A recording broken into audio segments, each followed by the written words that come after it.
point when you guys were up 14, lead goes down to 6, kind of a lull there. Another game where multiple guys stepped up and made critical plays down the stretch.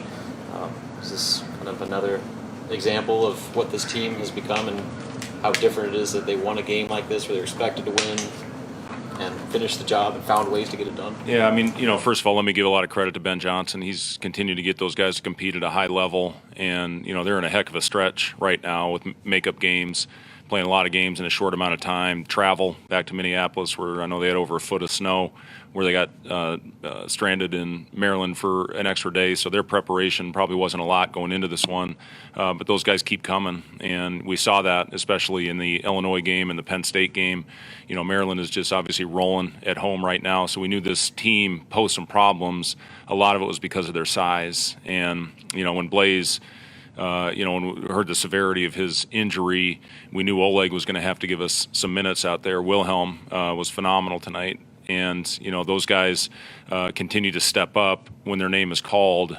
Oleg's case, not having played in a while in a meaningful game. And, Denham went out there and gave us good minutes on Battle. So, we need everybody right now with all that we're facing. And, the thing that I've been most impressed with this group is they don't panic. And, we had an opportunity to put it away a couple times, but Minnesota hit a few threes and they got a loose ball and hit a three off it. Now it's 6, but we came down and we executed, and we were able to continue to get the ball to the right guy and finish the job, and make enough free throws there down the stretch. I thought Sam, what do we call him, Sam H, I guess. I thought he made some really good plays, loose balls, got out in transition and made his free throws. So, just, again, really pleased. Jamarcus was great early. CJ I thought was excellent all game long. But, again, just everybody that stepped on the floor contributed, and that's what it's all about.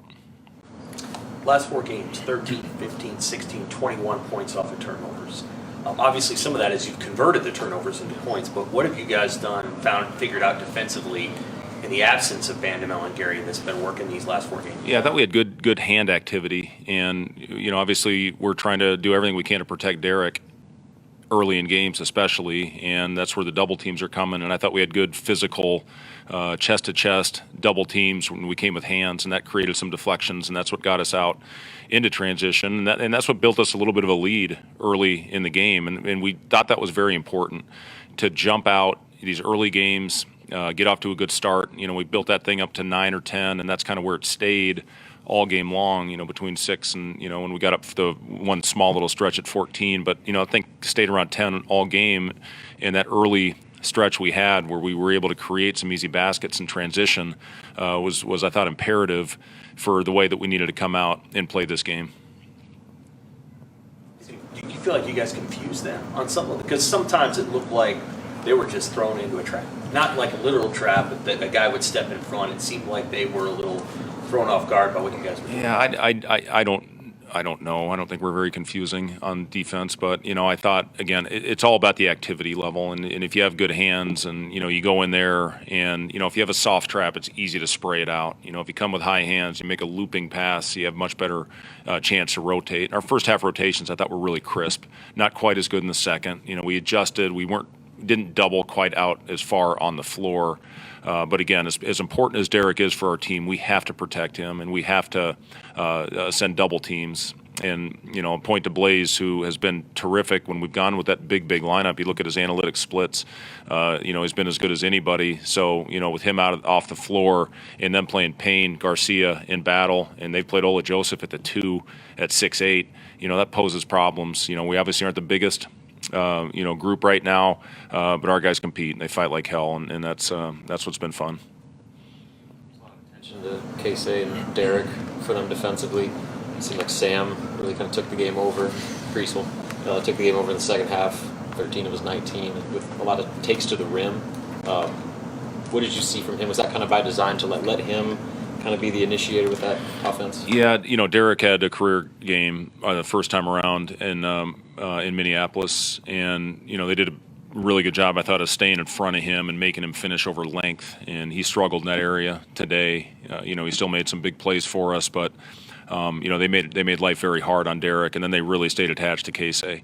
It was good to see him hit a couple, in transition. He had a great couple cuts to the basket and made some free throws. He was cramping up again. We got to figure that thing out. But, Sam was awesome. And, we had Casey actually set some screens. As much as they stayed attached to him, that's what allowed Sam to get downhill and get to the basket.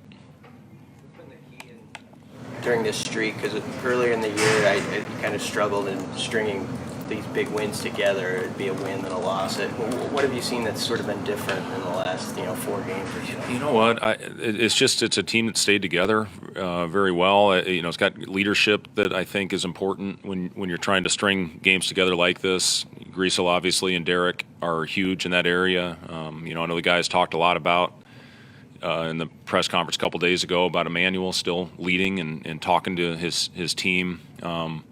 So that's where it starts. If you have good leadership out there and, you win a couple in a row, now you can do it. And I think that gives confidence to your players. We're going to have a hell of a challenge on Tuesday. We know that. It's going to be very emotional for our seniors. I still remember my senior day. I got my butt beat and still bothers me to this day. So, it's emotional. You got to find a way to put it behind you, after you go out there and you get introduced with your family and your parents who spend so much time. And they're the reason that I think the people in this position are where they are because of your parents, and you're out there in center court with them. And, it's going to be emotional for Sam, especially, being from here. It was for me in my hometown in Ames. Derek, it shouldn't bother him. It's his third one. But, it's Manuel, and, it's going to be an emotional day. But we got to find a way after that to put it behind us and come out and compete, because I know Michigan State's going to come in here and be ready to go. Jamarcus's start, especially with the struggles that he's been going through offensively. Yeah, it was great. It was great to see Jamarcus step up. He's been working his tail off, getting in the gym, getting a lot of shots. We've really been working on his lift. Yeah, I think he's a little bit flat, really getting through the hips, being his power source. And I saw great rhythm early in his shots. And unfortunately, he missed some free throws, and I thought it took him out of that rhythm. He makes those free throws. He might have gone for 20-plus. Tonight, still almost makes those free throws. He's at 14 at halftime. So, I thought he just, got us off to a great start. It's what we needed, and stepped up there without any fear. And it was good to see him make some threes.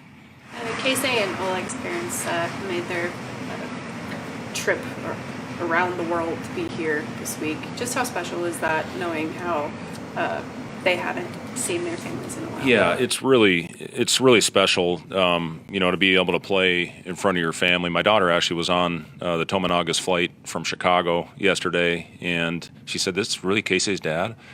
I said, "Well, yeah, it is. Kind of like our boys; they got their mother's height." And but yeah, it's pretty special for those guys to be here for the first time, and. Casey being introduced and getting an incredible ovation, and every time he hits a shot, the crowd goes nuts. And they put them. I saw one time the crowd was going crazy. I didn't know if it was. I don't know if I can mention his name. Don't. Okay. And then I can't mention Mr. Tominaga's name. Okay, yeah, but when his picture was up there, it was pretty awesome, and it's when your family's able to come over and witness probably the best stretch that we've had here in a while. It makes it great. So we're gonna have dinner with both families tomorrow night, and they'll be here obviously for the one more game on Tuesday before they head home. There's so much going on in the stadium, the crowd going crazy. How do you guys get back to just basketball in that moment? Yeah, I thought we did a good job of that after Maryland. That was my message after the game was, I'm proud of them, love how we continue to come out and fight, but we got to get over it quickly. Now, this is a short turnaround. We've had some time between the last couple games with a bye week this week, to exhale, and but I'll tell you this, our preparation was outstanding. And sometimes you look at a record, I know teams probably have done that with us the last couple of years, but you got to come out and compete every time you step on the floor in this league. And again, in talking to the guys, I said we're not going to come down and have a letdown. We're going to come out with great energy, and that's what they did, and that's what it's going to be about. I said the preparation the next 2 days are as important as any 2 days we've had all year, but I promise you this, with the group, the way they work, I know they will come into the gym tomorrow. We'll go at 11:30, and they will be ready. to move past this one and move on to Michigan State. And it's obviously you want to finish off your home season in a great way. I can't believe how fast this has gone. Some years feel like 2 years. This thing has just flown by, and we got one more home game. And it's important for our seniors to enjoy it, have fun with it, and go out and play well. Yes, Coach. Yep. I'm here to cover Keisei, Japanese media. Yep. And I have 3 questions. Sure. I don't know if you remember you talking to me last season. I do. Thank you. And you mentioned that he will be he would have a chance for NBA with his shooting ability. What do you think of that now? And if you still think so, what is the biggest challenge for him to be actually challenging the NBA? Well, I don't think Steph Curry has tweeted at very many people in college basketball this year. So, that's pretty awesome when your idol, sends a message out for the world to see of your millions and millions of followers. And, I'll say this, you look at what the league is all about right now, analytics, shooting, floor spacing, those players are so good. There's more room in the NBA, there's more space.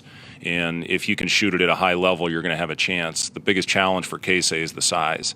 And, that's something where, some guys have made it if they're specialists. So, and we've talked a lot about this. Keisei is more than just a shooter. You see his cutting and his IQ and the way he competes. So I think strength and body and, those are things that he'll have to continue to work on. But from a straight shooter, the stretch that he's on now, I think this is 6 in a row in double figures, and he just continues to get better every time he steps on the floor. So never count out a competitor, never count out a guy that can make shots, and that's what Keisei can do. 2 more questions. What do you That love? was 3.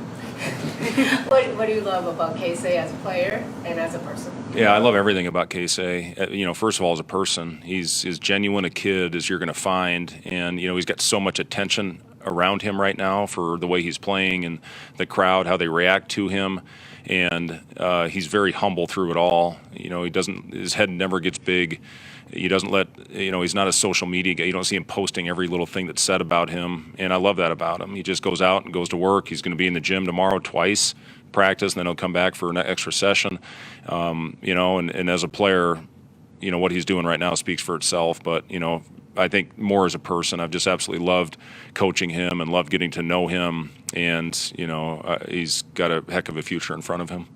What is his biggest improvement this season? I think defense is the area where he has improved the most. And when you go from junior college to major college basketball, Power 5 basketball, that is the biggest adjustment. And he struggled at times with that last year, but he's competing. He's really good at chasing guys off screens. That's really where we try to get him matched up this year. And he's made a big jump there, and off the dribble. I think off the dribble he's been really good this season.